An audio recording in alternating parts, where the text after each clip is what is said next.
Welcome to the Old Dawg Leadership Podcast. Real leaders with real lessons learned. Direct, practical, and no bullshito.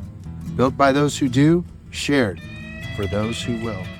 What's up, y'all? Adam Hoots here. It's the Old Dawg Leadership Podcast. Welcome back. Got Mr. Mike Chiles here with me today. Mike, say what's up to the Old Dawg Nation, baby. What's up, Old Dawg Nation? I love being with you guys and love this leadership podcast. I'm excited for today. Yes, real leadership, real people, and real lessons. And today we've got a good one for you. We're joined by Jesse Hernandez, someone who spent his years helping people in the industry think about just things different. Jesse, welcome to the pack, my brother.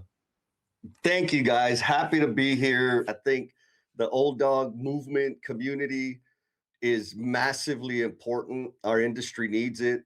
And I love seeing folks like you that actually give a damn, people-centered leaders that want to contribute and leave it better. We all it's going to take all of us to leave this industry better than we found it. Yeah, man, the ODB, Old Dawg Builders, coming after you, Jesse. Want to get it kicked off, man. What, straight to the point, no, not resumes, not titles, none of that BS. What made you who you are, Jess? Pain and failure. Those are the primary contributors to who it is that I am.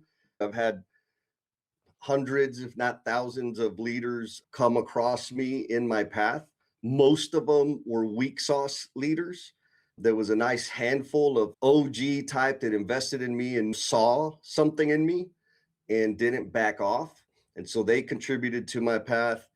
And then lastly, coming to terms with the fact that I have to honor myself in order to better serve the person in front of me, which translates into me being a selfish servant. I am extremely selfish in most of the decisions I make, the outcome of which is that I am able to better serve the people in front of me the way I'm best designed to serve. And so it took a lot of decisions that disappointed a lot of people to come to this point.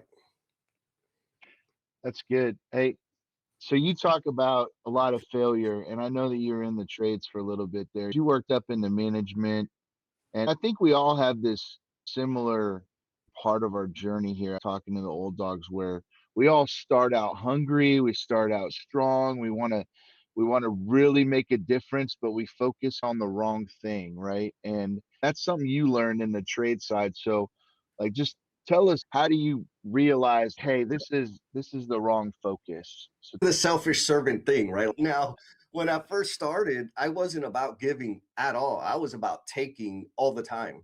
I started apprenticeship.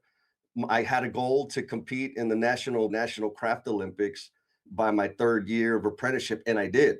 I failed. I came in third because of my ego, but my only primary goal was to beat the shit out of everybody around me. And then when I got up to journeyman, I got my license. I'm a journeyman plumber. Again, my only goal was to be the best damn journeyman. Anybody came around me, I was faster than you, I was better, I made less mistakes, whatever. Foreman, same thing. And so was I successful? Yes, by myself. There's a culture and toxic workplaces. I was the guy that got away with all kinds of bullshit, inappropriate behavior, treating people disrespectfully, violating policies to the extreme, and didn't get written up and didn't get fired because I had game. And so I over leveraged that. And then really the first step to me thinking about leadership differently, or rather treating people differently, was not a function of wanting to be promoted. I didn't want to be a foreman. I just, if I got thrown into the role, I was just going to be better than that I worked with in the past. And I was going to kick everybody else's ass. I wasn't going to help my colleagues. I was just going to beat them. And then I had a boss, Jim Jones, who was a huge impact on my career. He's passed away. He pulled me aside and straight up, he's like, Jess, we're growing. We're going to have more superintendent positions. And I'm like, woohoo, I don't really care. Can I go back to work? And he says, here is the list of the people going to get that are being considered for the roles when they open up. And I looked at the list And I'm like, those guys suck. Like they're a bunch of, I was like, why are you picking those guys? And he said, well, I figured see it that way. He said, I just want to be clear that if you don't change the way you're leading, I don't want to hear you complain about these guys being your boss. And I'm like, ooh, that's going to suck bad because I am not going to, like, I'm going to make their life hard. I knew I would. And so we started talking about, okay, what's the change? And at that time in my career, I could make money on my projects and we could get them done, right? Which those metrics as kindergarten metrics, right? You finish a project, big freaking deal. You finish on budget, big deal. That's your job. Weak sauce goals because, you know, technically you're under contract to do that. Mm-hmm. What did you accomplish? What did you contribute? Not much. So anyways, he pointed out, he's like, you know, you're a pretty good foreman. You finish on time, you make money on your projects, but our people quit on you. People don't last with you and our clients hate you. And I said, I know you need to hire better people and get better clients. Right. Deflection, it was 100. I wasn't being sarcastic. I believed that. And so he said, Jess, if you don't want to be reporting to one of these guys that you don't like, I need you, like you can deliver financial results. Again, the kindergarten metrics. You don't develop people. And if you want to grow your career and your influence and not have weak sauce bosses, you're going to have to learn how to develop people too. You can't just do one or the other. I said, shit. Okay, fine. Put me in the classes. Now, luckily, I was working with TD Industries and they had a phenomenal program for leadership development, mindset, and all these things. They have a culture of servant leadership, heavy into the covey, like really great program. So I said, okay, sign me up for the damn thing. And so they put me through the training and I was like, oh, you know, some of the easy stuff that executives nowadays still don't get, right? Like performance management, situational leadership, active listening, all of these middle school tactics I got introduced to. And I'm like, oh, if I did it that way, I'd have less fights, right? If I did it that way, I'd be less offensive. So I started trying them and it was easier. I'm a competitive, aggressive person, but it was taxing. Like it didn't feel good to know that nobody liked me. It didn't feel good to know that people dreaded interacting with me, but it was the only way I knew how. Like it didn't feel good to function that way. And so when I started adapting my behavior, I started noticing like, wow, this is easier. People stuck around. And I started to see like the guys were taking on more responsibility, getting a little more into their autonomy and like, wow, this is awesome. And of course I ended up getting promoted. And I think when I got promoted to superintendent was when the big awakening happened because I just assumed every other foreman did their job the way I did. And they didn't. Like very few. And here's maybe something for the old dog community, you know, the ones coming up, the folks that are earlier in their career, is like, it is inappropriate to assume that people obsess about being great, about executing their work to the level that you do. It is just an unrealistic expectation. That's another lesson Jim Jones told me. Because I obsess, and to expect people to obsess at that level is not okay. So when I got to superintendent role, now it was an employee-owned company, which has paid off extremely well for me. So we could buy stock in the company and all these things. And there was matching and bonuses, job-related bonuses. And I'm obsessive how to beat the budget in terms of the way we develop a plan. Like we're either planning to make money every hour, or we're just kind of going out there and hoping that we make money at the end of the job. There's no in between. And then I said, wait a minute, as a superintendent, I get bonuses from all the projects if they all perform. I should train all my foremen to plan this way, to understand the estimate and the labor hours. I'm going to get a bigger bonus and the stock value. So again, I was still heavily motivated by my own wants, but I started teaching the guys. And guess what? Some of them said, oh shit, I've been needing something like this. And when the ball really started rolling, because I discovered that I had a knack for translating all the paperwork stuff in such a way that the guys could use it to make money on the projects, but to make their day better. And I enjoyed it. And so that started me down an entirely different path. So it started off, this industry needs to be transformed. It wasn't that. I was one of the worst offenders. And then because the option was have dumb bosses forever or change the way you behave so that you don't have dumb bosses, I took the step. And then when I discovered, oh, I'm contributing something that I have that I understand, and that makes things better for them, and it makes me feel good, I need to do more of that. And so that really pushed me down the path of figuring out interactions translated into me seeing a different way, experiencing more degrees of fulfillment. And then I just kept stepping on the gas in that direction.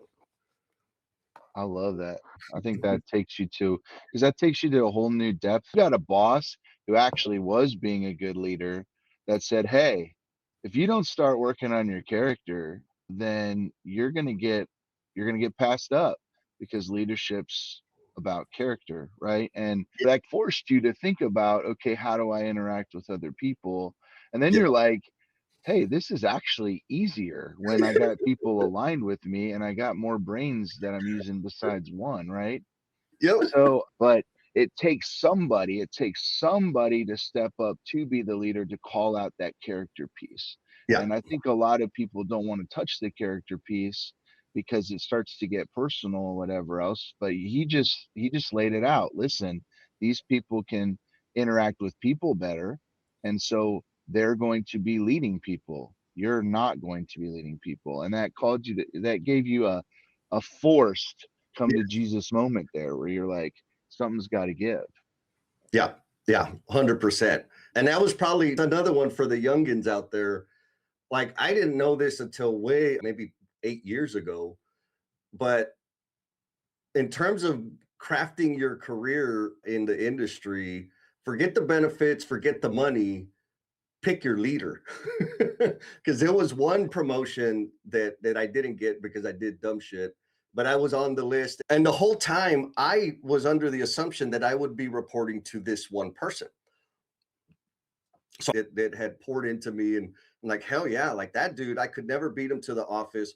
He was always learning something new. He was learning how to do CAD, and he was a plumbing production manager. Anyways, so I thought I was going to be reporting to him. And then by the second or third interview, I found out I wasn't going to be reporting to him. I was going to be reporting to this other dude that I had no respect for. So it was like, I got arrested in the company vehicle, DWI. And so this is I'm sharing this because, one, actually next month, there'll be 10 years sober, but two, I still didn't get fired. I was that guy, the hot shot, big mouth, loud mouth, disrespectful, arrogant guy that got away with more than he should have because of the value I brought to the team. And so luckily I didn't hurt anybody. I didn't get the promotion because I got arrested within the week of them making the decision. But I was like, not a problem, because I didn't want to report to that guy anyways. And so my point being is, I wasn't thinking, sure, I might get a promotion, but who's going to be my boss? Is the boss going to help me grow? Are they going to help me build and expand my impact, or not? Because if they're not, it ain't worth it. Stay where you're at. Yeah, that's a good point. I'm sitting here like just thinking about this. You're talking about weak sauce leaders maturing into what I'll call a hot sauce leader. But I also hear you talking about elementary school metrics, and I want you to be more clear with me. Like, what are the things, the actions, the behaviors that you saw in the weak sauce leaders versus what are the behaviors you see in the hot sauce leader? Yeah. So cut me off when I get too far into the weeds. First, I want to address thing that we like to say, managers versus leaders. I don't think it's a versus thing. There are management skills and there are leadership skills. All are valuable. And so management skills, that's management skills, right? Those contribute to financial performance.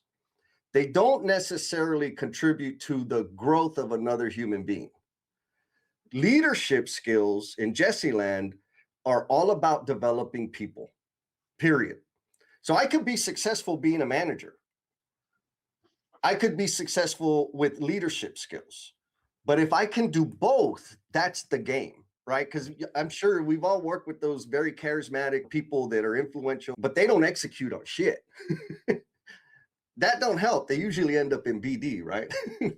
So, but having both of those skills, leadership skills and management skills, are critically important. So I don't want to, I guess what I'm trying to be clear about is I'm not trying to minimize managers. Like, it's a skill, and sometimes it's a progressive thing, right? You got to build the management skills, like master those. Then you have the bandwidth to start doing the leadership, influence, developing of people. Now, when I'm talking about kindergarten metrics, it's all the metrics that I believe deter us from having the impact that we can have on other human beings. Schedule, budget, GPA, fucking square footage of projects that we've managed, dollar volume of all the projects that we've been on, like all of that's. And the reason I say it's kindergarten metrics is because it's the same numbers, the same crap that we've been measuring forever. And they have zero impact on behavioral change towards developing people. They're the simple things to freaking measure. So I can be profitable and run through people, treating them like dirt, demeaning them, disrespecting them, and doing illegal shit and make money. Am I wrong? Mm-mm. Right? So, right? Like, I can meet the objective by any means necessary. And we know, hell, I was one of the guys that operated that way. We know people that operate that way. So kindergarten metrics are the things that we've been measuring the whole time that anybody can do. Sure, now you put them on a dashboard and you do some predictive analytics, but it's the same crap. The OG, right, the hot sauce leaders, the difference that I see is they actively contribute to the development of their people, period. Now, the challenge, what's interesting is those people, their career trajectory is flatter than the ones that hyper focus on the kindergarten metrics, which is, we'll just say organizational problem.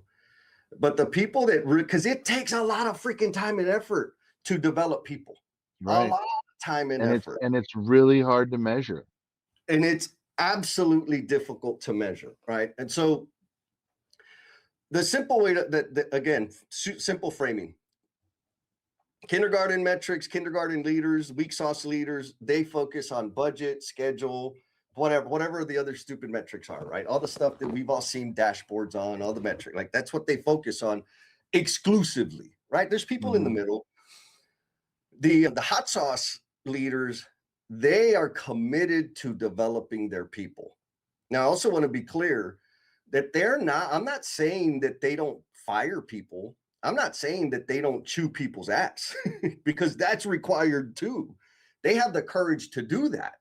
And they also have the, we'll say, patience or commitment to continue to pour into people, even though they're growing slowly. And so let's stay in this metric thing, right? How many times have you heard, I'm not going to throw you under the bus. Have you heard somebody say, every project I've been on finished on schedule and on budget? Right.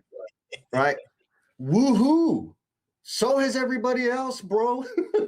And guess what? It would have finished without you, like for real. And we're all lying. And we're all like, which schedule and which budget are we talking about here, right? The ones that trade saw, the ones that you had at the OAC, or the ones that you knew that you could finagle, right? Like all of that, we'll leave that alone. Projects, especially the size of projects we're on, we're talking 6 to 24 months worth of contact time with other human beings. Okay. We're measuring, whatever, all this standard shit. How many leaders do you know, or organizations, I'm keep it at leaders, are measuring the amount of vacation time that was canceled and rescheduled? Right. how many of them are measuring the, we'll say the stress level or the number of people that are on the verge of a freaking nervous breakdown, that are self-medicating to make it through their life, right? How many of them are measuring, how many of them are divorced or on the verge of divorced or separated? How many of them are measuring how many people got promotions on that project? How many people built a new skill set on that project, right? How many, like nobody's measuring that. Right. It's kind of like, you know, and it's funny because like, oh, we got this labor shortage and the trades aren't what they used to be. And then we just don't do nothing about, oh, you know what we need? We need a mentorship program. You know how many people are in a mentorship program and the mentor sucks, or the mentee don't know how to do the mentor mentee? Like, again, weak sauce leadership, the hot sauce leaders, they figure out a way, whether it's part of the company program or not, to develop the people around them. They see, you can see their people getting promoted. You can see their people having bigger impact, having an increased quality of life. You can visibly see it. Now it's over a longer time horizon, but you can absolutely see that happening. And I think that's the difference, right? Because they do that at the cost of, you know, getting the promotion and all the other fancy crap. Not saying that they don't perform financially. They do. It just doesn't take all of their attention. They put a chunk of it into developing their people. Well, I think they realize that the people part of that, those results come, right? And they actually get better because you have more brains, more hearts invested. And I think that's a big part. You're hitting on to something I see that, and that's a very good point. And it does have me noodling on how to better do. I know that what we measure, right? And I know that what we reward, those things get done, right? So, you know, are we measuring effective, you know, leadership? Are we, those are some of those things you said you can find metrics to, like, are the people under you getting promoted? Are the people under you able to go successfully run a job? Those are probably a longer stat to go try to Right. get, but it is a stat that you can look at, right? And so, Yep. and then, you know, are we asking the people that are, you know, that are leading to get feedback from the people that they're leading, right? Like, Yep. is your boss grading you that you're an effective leader, or the people that you're leading grading you that you're an effective leader, right? That's a big Yes. difference. So, you know, so I think there are some things that we could do, some tweaks that could be made in the industry that are, I'm going to call it, fairly low hanging fruit, Oh, that totally. can start to turn it more focused on people. We're not talking a whole scale, you know, revamp of all the software and all the things that everybody tracks, but there's a couple different ways we could look at that to try to find out the effectiveness of leadership, right? Because I think it's a systems not people thing, right, Jesse? And Totally. the thing is, we right now are tracking those metrics that you're talking about. So the people are going to go look for those results. But if we're asking for the people effectiveness, the leadership effectiveness, that would have a big change if leadership asks for that. Hi, Brent Darnell here. If you want to operate at the highest levels of mental, physical, and emotional performance, check out my website, brentdarnell.com. Check out the online store, lots of cool free stuff there. And the self-directed online courses are amazing, transformative, will ignite your career, change your life. Check it out. Well, I think you pointed something massively important systemically, right? Like what I've talked about so far is like individuals. Individually, you choose to develop people or you don't. Now, I'm going to use lean as the example, and it's the same because it's easier to see because we swim in that space. Every organization, every construction company that has a lean program, it is optional. I don't care how many times it's on their website and how many freaking beautiful pieces of marketing they have. It is 100% optional. And here's the proof. What is the consequence of not doing the thing? Mm-hmm. There's none. And what is the benefit or reward or positive consequence of doing the thing organizationally? There's none, right? So, and I know we're in a shortage, so you can't just fire people for not doing pull planning, right? But you could systemically reward the people that are, right? You could give them the sexier jobs, you could give them promotions, you could compensate them, or you could just celebrate them and give them attention. But systemically, organizationally, rather, there is no reinforcement to doing that thing, except for the personal quality of life. Those of us that have adopted it because, like, oh, this is better. This is easier. I like this, so I'm going to do it. The organization has no impact in that except for like cheering it. They don't have anything within their system to reinforce it. It's the same thing with this idea of developing other people. You're going to, like, your annual performance evaluation are tied to customer satisfaction, project performance. None of it is tied to the development of people. So it's a choice, right? The company says we have these things, but if you're not directly compensating, or there's no consequences, positive or negative, tied to that thing, people are going to do what is easier for them. And so by default, they're complicit in letting it happen. Yeah, no, that's great. Great point. Adam, you look like you're going to say something there.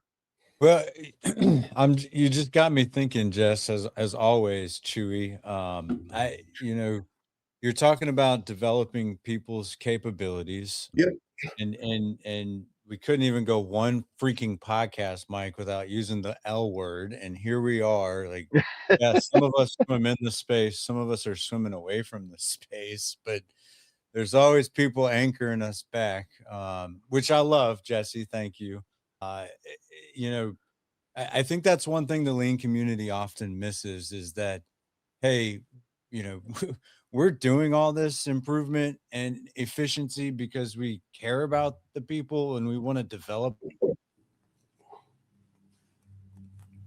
There's that still that systematic problem where you still, now they're going to focus on a new set of toys and a new set of tools, right? But we're still missing the people part of it, right? Even though there's some fancier things to play with here and some things that do force conversation if you use them, you can still go check the boxes and you can still miss the point of we have to connect with the people, right? 100%. And Adam, you're the back now. You out on us a minute. I love having two old dogs here because you hit exactly what I was going after, right? It's like I think the lean community so often misses that development of capabilities of people.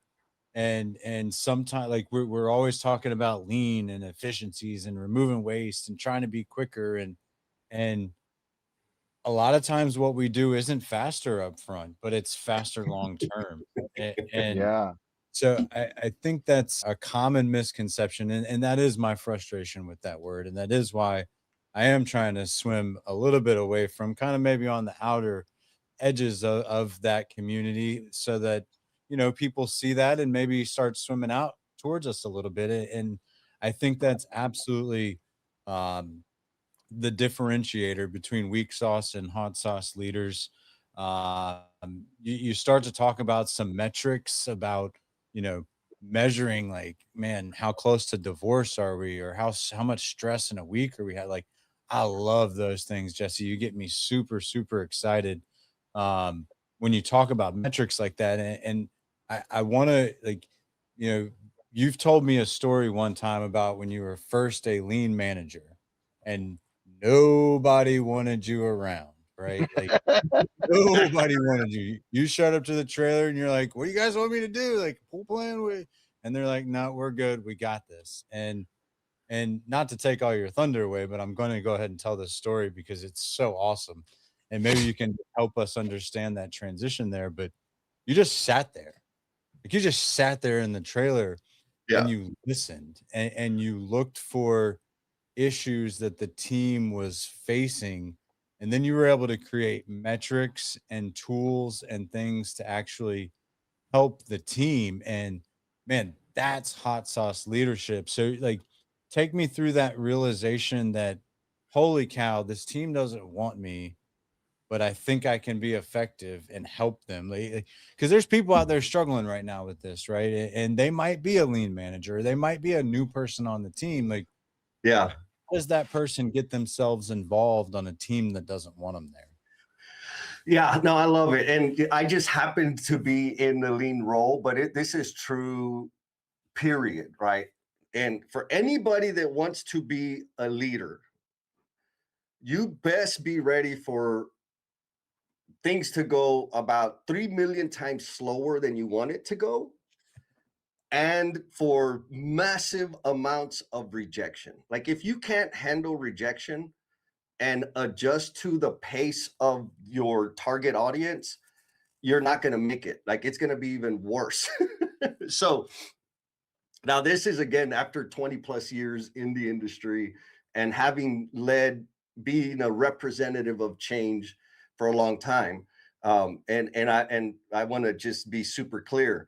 If you're in marketing, if you're in safety, if you're in HR, if you're in any support capacity, period, this applies. And so a lot of times, well, I'll start with kind of how I learned it, right? Early on, when I was at TD, I was the lean champion for the business unit. And I was on fire about it. Like, I loved it. And I was learning all this new shit. And then I'd go out and tell everybody how much waste they had and how they were doing it wrong and how they could do it better. And then I'd leave and I'd come back a week or two later and poo-poo over everything they did because it wasn't to standard. It was wrong. It wasn't perfect. It wasn't correct. They were doing it wrong. I never invested any sweat equity in making it better for them, right? I was just coming in, judging them and telling them where they're wrong and how they could be better. And guess what happened? Nobody wanted me. Fast forward, I went to work for another organization. My job, my title was regional lean manager. New to the company, the ops manager says, man, we got this project. I need you to go out. They need help. I'm like, okay, what kind of help do they want? And he's like, well, da, da, da, da, da. And so I assumed that they had requested me to go out there. Beautiful. So I go out there and guess what? They didn't request me and they didn't want help. So I show up, superintendent is like, what the hell are you doing here? I don't have time. Da, da, da, da, da, da, da. Like, and I could I get it. I said, cool, man. Is it okay that I just camp out in the trailer? Because I got work to do anyways. And he was like, I don't care what you do. Sweet. Now, I could have pushed, right? It said, corporately. I said, okay, fine, cool. Give you your space. And I sat in the trailer and my strategy was this. I am going to work to get an understanding of what problems are kicking them in the face. Not my objective, because I had my objectives, right? I had my KPIs that I was supposed to be pushing.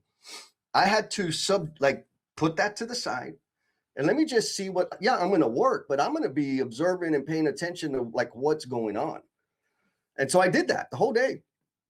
At lunch, nobody even invited me to lunch or whatever, leave the lean guy in the corner, which was fine because I had plenty of work to do. And so at the end of the day, he's like, hey, man, I got a little bit of time, da, da, da, da, da. And I'm like, okay, cool, man. So we, talk a little bit. And he's like, so you just you don't have a problem of us telling you? I was like, no, man, you're busy. I thought this was planned. It wasn't planned. So all I'm going to do is add to your stress by getting in your face about anything. Go do your thing.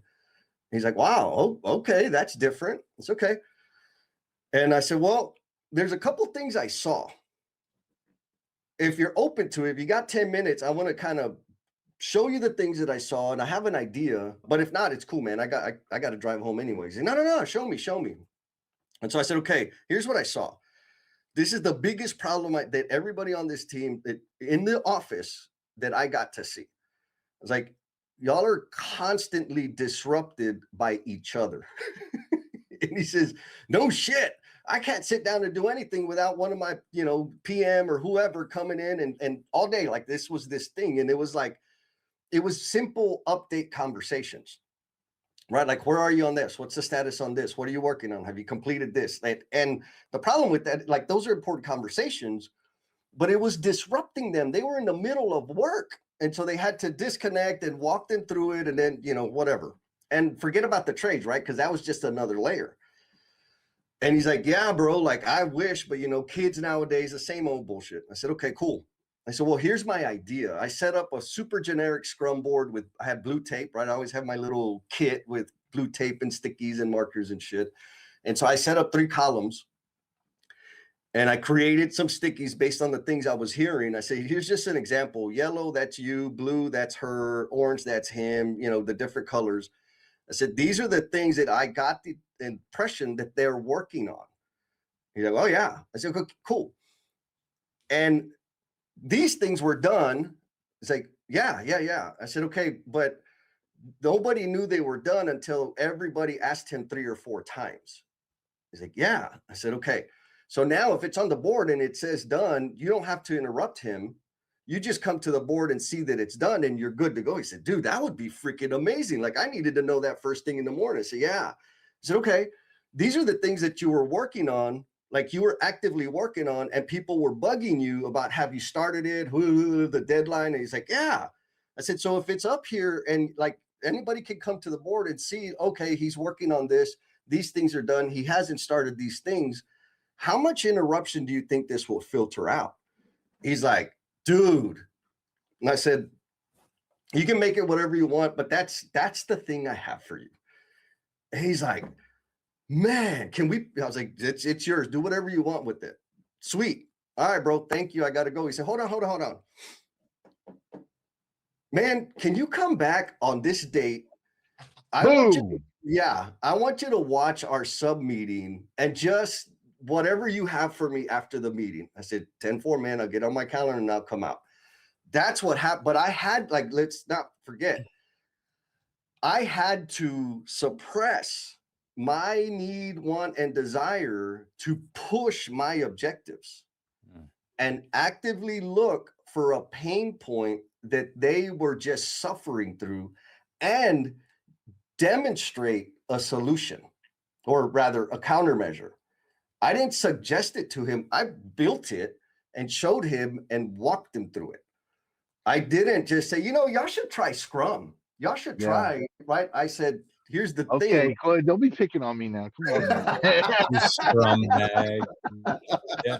But Jess, I think this story is so important, especially as we started kicking this thing off with metrics. And then I hear us going down this road of leadership and people-centered leadership. And like, you can't even have those two if you go in with an agenda, right? Which we've been taught our entire careers. Like, you got to have the answer. You got to have an agenda going in. But I think what's brilliant about you and what you and Jen do, and all of this is kind of an in the moment, feeling things out, trying to understand where are we currently, and then what can we measure that, hey, maybe our team's not great at, that we want to improve upon it. And I think that comes from a leader who listens. So just brilliant story, sir.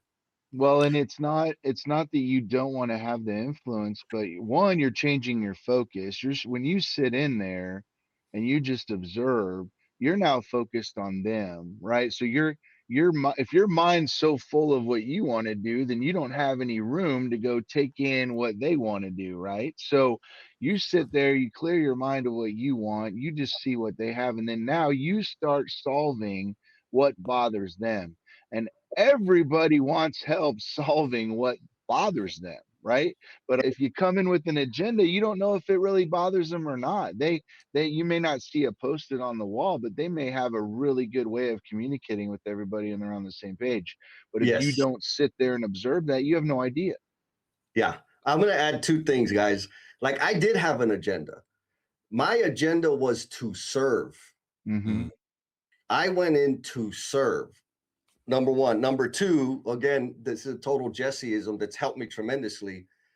Let the problem pull the tool, right? We love talking about the concept of pull.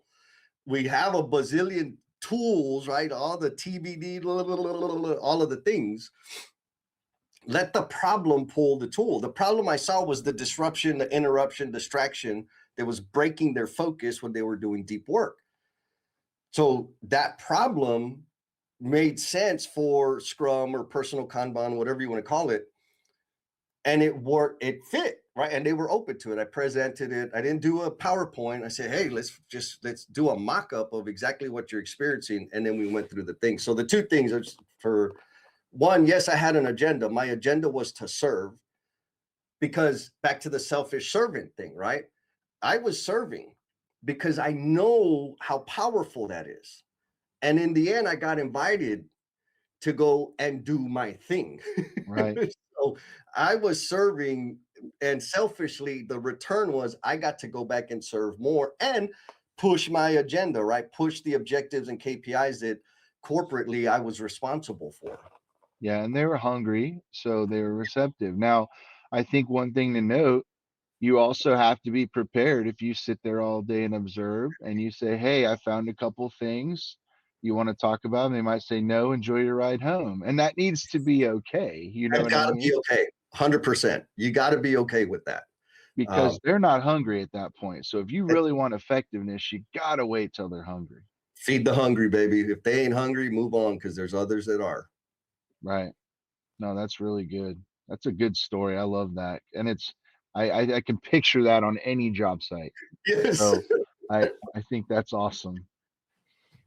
So you know, Adam just mentioned Jen, and I want to talk about, you've got your sweat equity hat on, and there's depth builder. And I kind of want you to get into a little bit like, how did I get to depth builder? And then how did I cross paths with Jen? And we now have no BS with Jen and Jess.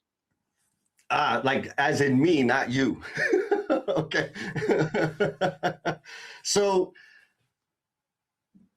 me running my little business, which is Depth Builder, that happened, that idea or the realization that I needed to do it happened around like after COVID hit, because I had a super awesome job. My job was to fly all over the country and help people have a better experience on their projects. Like that's the way I saw it: departments, business units, and projects. I focused more departments and business units because I was part of an amazing team, and those guys were focused on projects. Anyways, when the travel ban hit, I had to figure out how to do my job from home. So I wasn't traveling anymore, which meant I had a lot of time to think. And so I'm like evaluating, like, man, you know, I have this job, which really I just fly around and play with sticky notes. That's amazing, right? Like it's a real job. I get paid a lot of money for it. I get to help people. It's a dream job. And still there was a sliver of that work that I absolutely loved. Like the rest was, it was good, but there was richer, deeper things. And so I said, okay, what are those things? And it was easy. It was coaching one-on-one, coaching people like decision makers one-on-one, and working with small teams for an extended period of time, figuring out how to make the work better for them. Why? Because I could see the awakenings that were happening within them that made life better for them on and off the clock. And I was like, man, this is, so then of course I'm like, okay, what's it going to take for me to do that full time? Right? Like, sure, I don't mind, you know, doing the facilitation of pull plans and teaching people 5S and all that. Like, that's fun, but not as fulfilling as this. And so I put together a plan to like transition me out of what I was doing to hyper focus on this and, you know, backfill my responsibilities with different people on the team, blah, blah, blah, blah, blah. And I took it to my bosses and they said, that's cool, but we don't need that. And I was like, well, you do. And they're like, well, we already have stuff for that, which was true. They did. It just wasn't working that great. And more importantly, they had a different plan for me. They had me on a track for like national leadership. And I didn't want that. And so I remember after that conversation, I'm like, I've been in the game of change for most of my career. And I know I can stay here. It's a big, massive organization and continue doing my work and push to infiltrate the organization with this idea that I have. which is going to take about 10 years. That's option one. Option two was be pissed off because they're not going to support me and be a victim. Or option three was, well, if I believe this is what I need to be doing, it's unreasonable for me to expect anybody to fund it. Why don't I just get off my ass and figure out how to do this full time? That's faster and I'll learn a lot. And so when I had that little realization, I'm like, then I'm going to have to do that. That's the fastest way to get to where I think I need to be. So I put together an exit plan. I said, okay, how much does it cost me to live? And I'm pretty cheap, so that was easy. Say, I spend this much a month. I'm going to get 18 months of cash at this amount so that when I quit, I'll have enough cash to figure out how to start a business and enough runway to do that. That was it. Like, it was really a question of how can I design a life where I can spend the majority of my time doing the things that are the most fulfilling for me, and coming to terms with the fact that it is not reasonable for me to expect a company to pay for that. And so that's where the depth builder thing came from. Now, concurrently, I had already I think I had connected with Adam. I had connected, like, all of a sudden I had more time. So I was more active on social media. I had started the Learnings and Missteps podcast during COVID because I needed an outlet and and that led to all this stuff. And I had done, me and Felipe, we did a collabo session on the Lean Builder where we tore the book apart, not tore it apart, but, dove into it one chapter at a time, which, folks, if you go listen to them, you can read the book 6 times before you'll finish listening to every episode that me and Felipe, because we were just going, we went all, it was awesome. It was beautiful. Oh, that sounds awesome, man. That would be really cool to look at. We spent a lot of, like, every conversation is at least an hour long, maybe an hour and a half. And there's whatever the number of chapters, that's how many conversations we had. Well, that planted a seed in my head because I had these letters that one of my exes wrote to me that was contextualizing 5S, sort, set, shine, standardize, sustain, and applying it to hers and mine relationship. And I remember reading them. I was like, oh my God, this is freaking brilliant. It was applying 5S to relationships. Mm-hmm. And I also knew, like, I'm not going to do that shit. Like, this relationship's done. But anyways. But other people need to benefit from this. Other people can benefit from this. And so I said, what if I do another collabo session on these principles, like this version of, or this application of 5S. And so I had that in my head. And, like, for years, I had those letters and I would share them with, like, hey, man, what do you think about this? And some people are like, oh my God, that's brilliant. You got to do something with that. Other people are like, Jess, chill out, bro. You and your lean shit, right? So I knew that it was impactful. I had the idea, let me do another collabo session. And then Jen and I were there was like a big live stream with a bunch of us, Jason, Schroeder, Felipe, me, Adam, Jen. Yeah. Man, it sounds like Academy Awards of Lean. It was a bunch of people, bro. Gosh darn it, I just forgot his name. Please forgive me, because if you were there. Anyways, and on that live stream, and Jen was there, what really stood out to me was how she carried herself. I had already been kind of stalking her on LinkedIn, kind of paying attention to, like, okay, you post this stuff, but, like, are you, like, for real? She was super consistent for sure. But on the live stream is where it was 100% obvious. Like, it seemed like, because we're dudes, right? So everybody's, like, kind of competing to get in their little shade of difference of the idea and, like, fighting for airtime. And she didn't. She just kind of waited. And then whenever there was something, like, everything she said was additive, not redundant. Whereas everybody else on the call, we were pretty redundant because we're like, oh no, don't forget about this. Oh, and you got to add this other little, sprinkle of the same shit. She was composed, like, she had the confidence to just sit. And then when she came, she dropped the hammer and she did it respectfully. She didn't get offended. She was like, I'm like, oh, I need to talk to this person. And so after that, I reached out to her. I said, hey, I got an idea. And that first conversation between she and I was 3 hours long because she let me ask questions and I like to ask questions. And that's when I was like, oh, this is really, really interesting. So we started the live streams, and it was just supposed to be like 5 live streams, one for each of the S, talking about applying the sort. How do we apply the idea of sorting to our personal relationships? How have we done it? How have we screwed it up? Like for real, for real. So we did that first live stream expecting nothing. People showed up, people shared, people were super vulnerable in the comments. And then we did the second one, and then so it started growing. More and more people were coming to the live streams. We started the after party because after every live stream, we're getting texts and phone calls from people. And I'm like, hey, Jen, she's like, yes, every time. Like, me too. Let's do an after party so we could all be on the call. This was back when Clubhouse was a thing. And so we were planning on doing 5, and it was Buddy Brumley who was like, man, we need more S's because I don't want this to end. Right. Buddy. And then, yeah. Oh, yeah. And then Thomas LeMay, yeah. Tom LeMay pointed out to me, he said, Jess, do you realize that you have representatives from the biggest builders in the country showing up every Saturday for this conversation?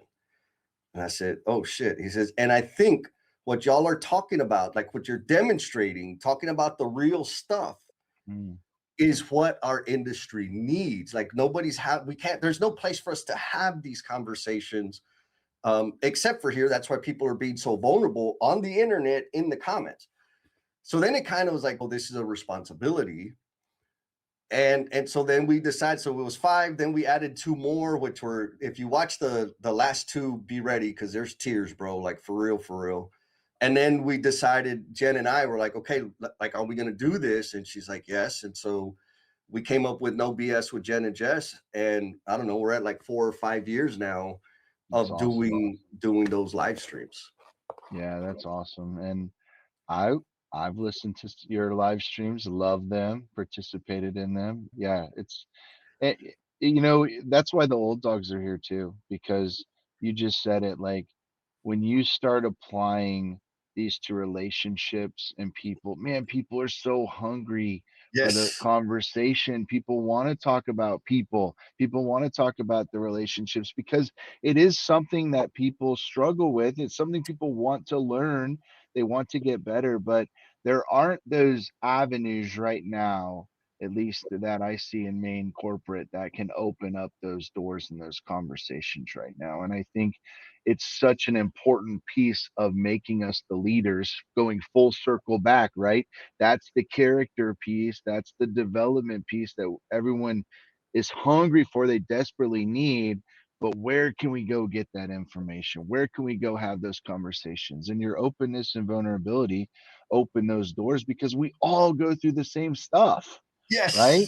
But no one wants to talk about going through the crappy stuff. Right. But you and Jen have the boldness to do that. And I appreciate that. And I look up to you guys very much. Thank you, man. For that ability to do that and learn a lot from y'all. Well, I'm still recovering from my first emotional bungee jumper session, but very, very good. Very good. Yes. Right up in that alley right there. Hell yeah. Well, and that's why I applaud you guys for building the Old Dawg community, right? Because No BS with Jen and Jess, it's a community, right? Did we plan on that being a community? No, we didn't. But it provides a certain flavor.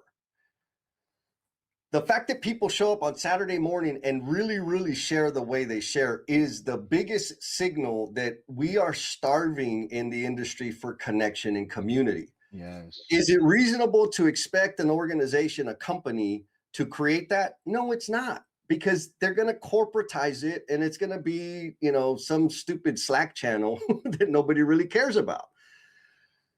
So you guys creating your Old Dawg community and obviously it continues to grow. People are very active. It fills a need that is massive out there in our industry. And one, I applaud y'all because you're doing it and you're growing. Now you're adding the podcast to it, which is fantastic. It is service. You are serving the industry. You have no KPIs tied to it, right? You're not looking for all the other bullshit. Just showing up, serving, being present, and building community. I think there is Stephanie Reichman. She's an engineer. She tripped on more than an engineer concept, and she's building a community. So we need community out there, like in massive, massive ways. My point is, there's plenty of room for more communities, right? And to your, like, y'all are focused on from what I understand, the knowledge transfer, filling the gap of all the experiences going to be leaving, helping the young ones. And I like the built by those who do, shared with those who will. Hell yes.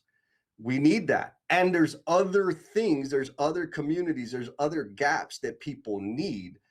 And like I'm going to say, assume that most of the folks that are in the Old Dawg community work for the bigger organizations that have maybe better systems in place or rather, we'll say it this way, that have some resources that support their people. The bigger companies are the smallest percentage of builders out there, of construction firms out there. Think about all of those local mom and pop shops, or say $5 to $10 million of revenue a year. There's thousands of them. And the majority of those don't have anything for their people. And so being like you guys, providing something to serve that demographic is massive, because there's nothing out there for them.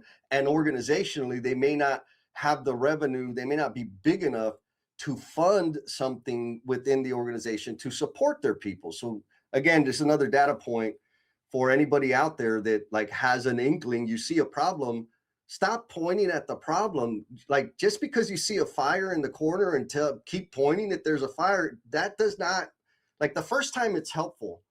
The second, third, every time after that, it's bullshit. Take action. Pipe fitter Ed taught me this. Do not complain about anything you're not prepared to take action upon. So if you see a gap, freaking do something about it. Stop complaining about it. There, I'm off my pulpit.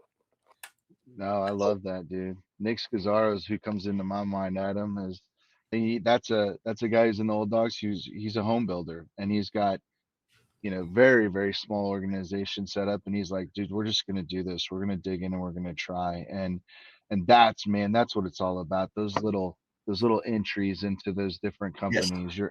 That's a great point. Yeah, what I love about it, Mike, is it's like the community allows us a place to go and practice real conversations, practice this vulnerability, practice this asking questions. Another reason I love, Jesse, hanging out in your communities. We mentioned emotional bungee jumpers earlier. Like, these are the skills of hot sauce leaders that, when you boil it down, it's folks that can listen, that can really ask interested questions, that can give and receive feedback. Right, Jennifer? Receiving that feedback is so crucial. That was good. That was real good. And she's not even here to defend herself. Yeah, she's gonna have to be on now, so we can let her defend herself now. But I think these places are a good spot to practice these skills that we just don't get to work on, and then we get stuck in the field, and it's like we default back to our natural reaction. And so, Jess, I'm a huge fan. I appreciate everything you're doing, and I'd love to get some advice from you. Right, this is our very first recording. Whether or not it's the first episode, I don't know, but so this podcast we're trying to come up with another avenue to be able to share construction wisdom. Right, you've laid on some amazing stories, as always. There's so much, just layers of learning and story and fun and emotions and learning, and like when we hang out with you, that's what we get, that's what we feel all the time. Like, what in your perspective, because your opinion is so valued. You've had every seat in the real estate development perspective, owner, trade, GC, designer in some capacity, I'm sure. But what is this podcast doing? What should we do with this thing, man? Help us steer, guide us with your wisdom here.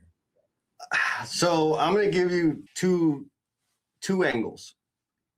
One, visibility, right?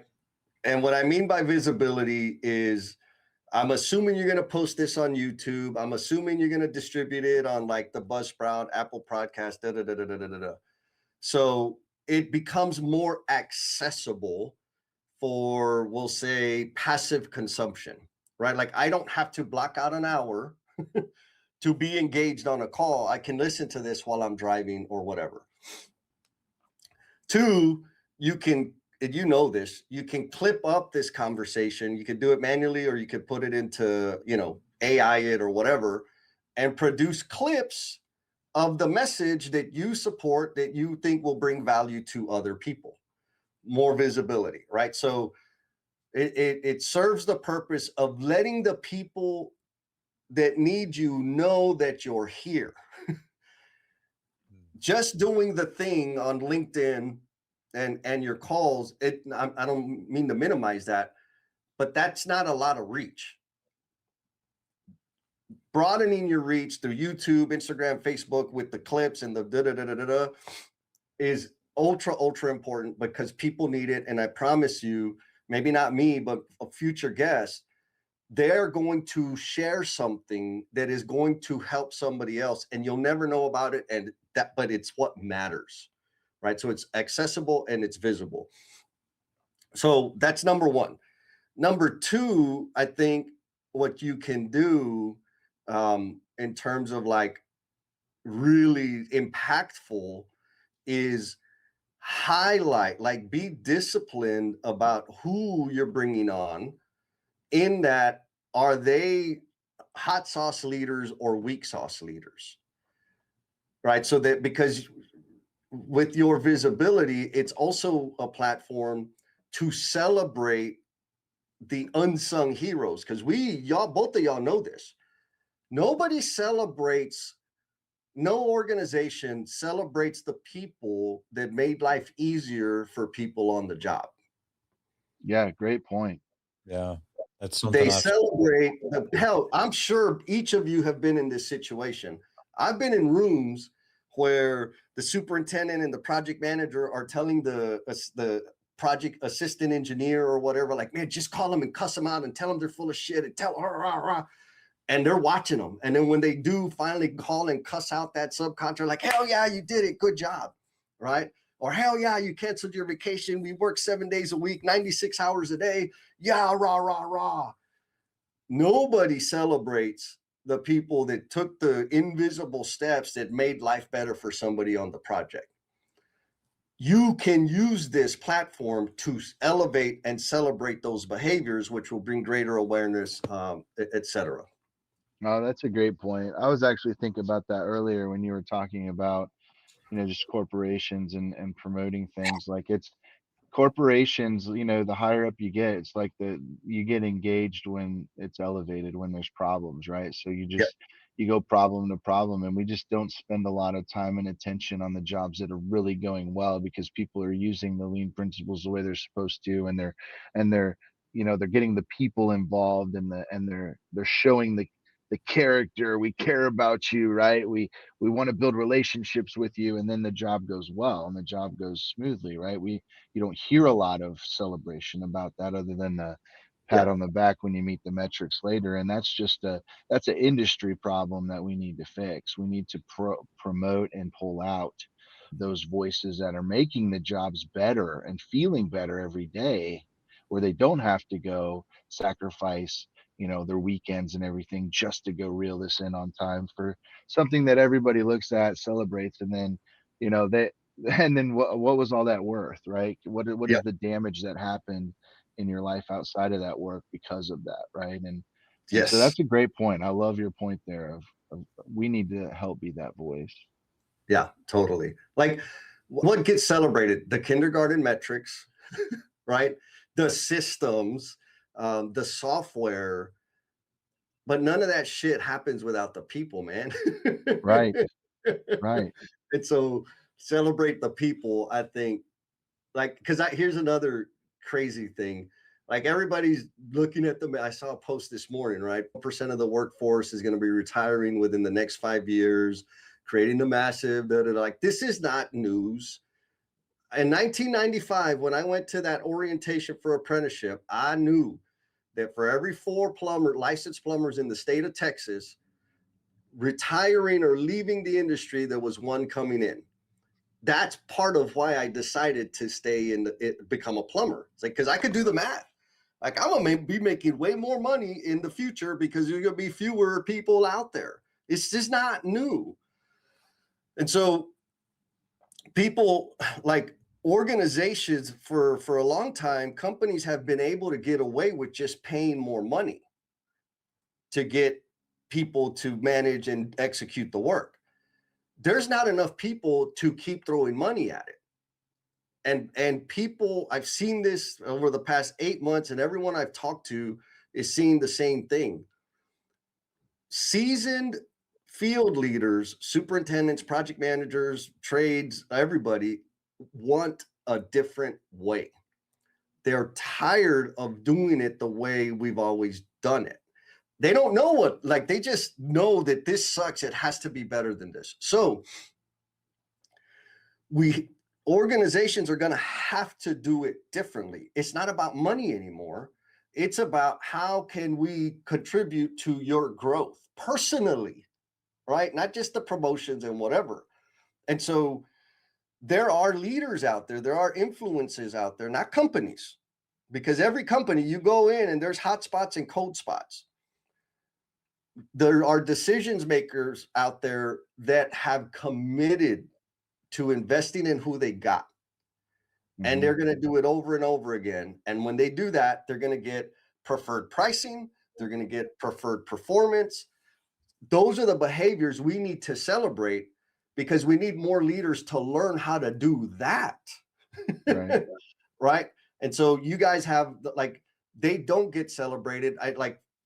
Back to the weak sauce leaders, they work in an organization that's going to panic because they posted on LinkedIn, because they're like, oh my God, I'm going to lose them. Like, how many times have you been in a room where people are like, yeah, all of a sudden they started posting. I think they're looking, right? It's weak sauce panic. And so if you celebrate those people, it will help the folks that are out there in a desert know that there's a better way and that there are better leaders out there. So they'll be more selective. It'll help the employers, the companies that really are committed to doing it better, like CoBuild. They're amazing. They're super committed to doing it different and better, to recruit those people, right? And so eventually what happens, they all get kind of sucked into these, like, 1 or 2 or 3 organizations that are outperforming the industry. The rest of the industry is going to be forced to do it differently. So the perfect storm of billions of dollars being poured into work, millions of people leaving the industry, are going to force people to do it different. And if you highlight the people that are doing it differently, it will show a path to really, really help us transform the industry. It's good. Man, that you just got me fired up, man. Highlighting the leaders who take all the blame and none the glory, right? Like, let's shine some light on them. The leaders who are, self-sacrificing for others to advance and move. And like, man, like, my number one issue with corporate construction is exactly what you just said. 1,000%. So Jesse, what is the thing that you personally are trying to leave as a legacy to this industry? I like, the loose way to think about it is, I want to leave the industry better than I found it. So then the question is, okay, how, dummy? And what I put all my effort, well, I shouldn't say all, because I slack off a lot. The majority of my effort, I've seen those hammock shots. yeah, is introducing or escorting people to the promise they're intended to be, right? All the things that I do, they're, under a lean umbrella, sweat equity improvement, emotional budget, whatever it is, planning for foremen, like, those are structural things that help me penetrate the corporate bubble, right? Because they drive ROI.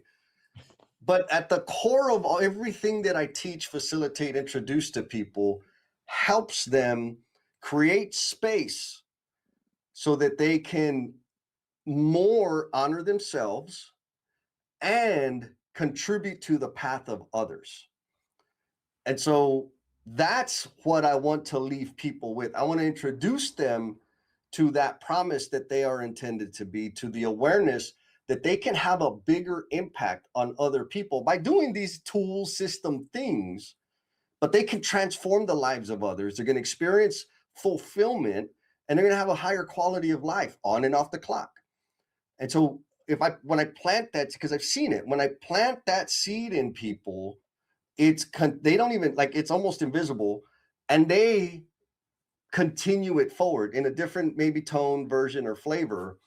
But that's what I want to leave. I want to help people understand that they can have greater impact, rather not understand. I want them to experience having greater impact on the people around them, because it will reverberate. It will continue going forward. That's it. That's all I want to do. I love it. And I'm glad that, because there's people all over that are hungry for that information. And,